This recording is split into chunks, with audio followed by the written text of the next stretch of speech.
Good evening, everyone. This is Toastmaster Anshu's first speech, so it's an icebreaker. And the whole purpose of icebreaker is to first of all introduce yourself to the entire crowd and also to understand the basic structure of what a public speech would be. Yes, sir. Toastmaster Ansh, the process, Toastmaster Ansh.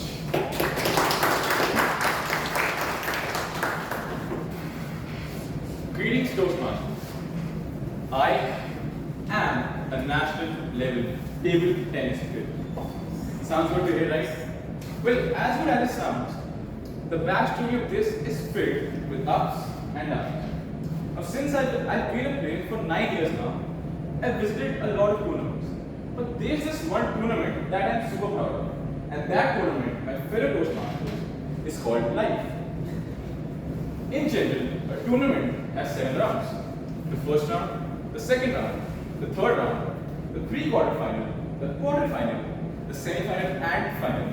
Similarly, in life, there are 7 rounds. The first round ranges from 0 to 7 years. The second round from 7 to 14 years. The third round ranges from 14 to 21 years and so on. So let's start with the first one. Born in a typical middle class family, I was always a poet and a fan of Atif Aslam's songs, Wo Lamhe to be precise, and I really don't know the cause of heartbreak at that time. A food lover since I am Punjabi, and I loved eating food even if it was a toothpaste. And I recall some instances in which I mixed Coca-Cola with Fanta to see the color change, and then I drank it, resulting in a splash of vomit and an amazing slap from my mother that I will always cherish. From that onwards, to stop all of this mischief, my mother put me to skating at the age of 5. For 3 years I did skating, and like every other kid, I got bored and wanted to stay in sport. This brings me, now, when I did skating, all my notoriousness got finished. I became disciplined and wanted to play more. This brings me to the second round of my life at the age of 8. At 8, I joined tennis. Got bored of it. A year later, I joined cricket. Hoping to become the next MS Dhoni of my locality, I gave a try to it, but couldn't because, oops, I forgot to mention, I became chubby. So now, to make me slim, my parents thought that what would be the best thing that they could do to me to make me slim. And any guesses?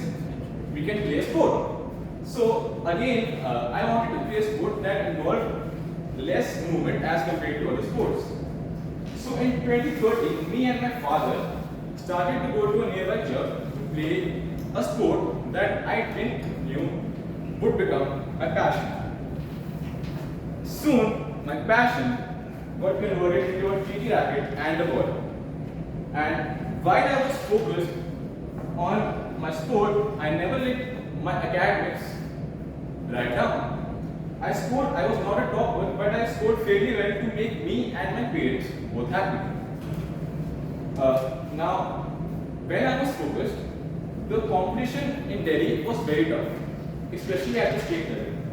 I was working very hard, and a day in my life at that particular time would look like I went 7 to school, 2 to 3 was the time that I took to come from school to my home, 3 to 4 was my lunch, 4 to 5 was fitness, 5 to 8:30 was when I played, and then 9 to 10 was dinner, 10 to 11 was my homework, and then from 11 I went off to sleep.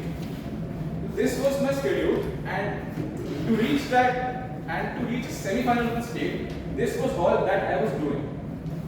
And there were moments in my life when I self-doubted myself that if I am doing so much, if I have cramps all over my head, all over my body, and each cramp that was there signified my purpose to succeed. After playing for 4 years, I reached the golden day of my life. The day when I played a semi-final in state.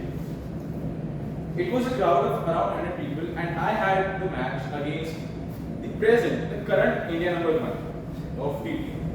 And I beat him in 5 sets, 3 to 2. The last game was at 9. And on his support, there were 100 people, but on my support, there were only my coach and my one friend. On that day, I realized the power of self-belief and what miracles it can do to people. From that day, I started to visualize a dream that I would like all of you to visualize. Imagine a stadium, and on that stadium, there's a podium at the center. And on that podium, you are standing on the first position, waiting for that Olympic gold medal to be being handed over to you, while the national anthem is playing in the background. This was my dream, and I worked very hard to achieve it.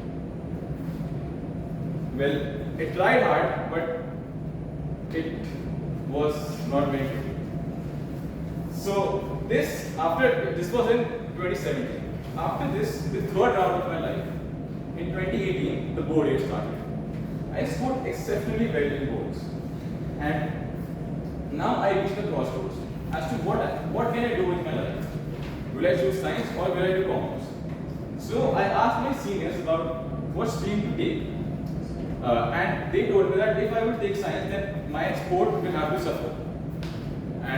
But there was this thing about me that I didn't think I was like the ordinary. I thought that I loved challenges and I was different. And what could be the biggest challenge if managing my sport and my stream while excelling in both of them? So I took science and I started to prepare for JEE without any coaching. After 1 year of preparation happened, after 1 year of preparation, COVID happened. And in this year, it was by far the most horrifying year of my life. My academy got shut down, my grandfather passed away, and I started to have mental health issues due to overthinking. While all of this was going on, I never let that mentality of a sports person die. I was facing every problem with utmost dedication and keeping my head held high. Soon I conquered all of my problems and ended up in a college that I would only dream of, meeting such wonderful people for whom I'll be forever grateful. After that, now there are 4 more rounds of my life left, and I want to expect the unexpected in every round, which will make me a better person. At last, I would like to say that it took me 2 years to get past my mental health issues. It took me 4 years to play my first semi-final. It took my 6 years to win my first paid scholarship. And all of this I could only do because I never let any circumstance drag me down. So I would request all of you to trust the process. Thank you.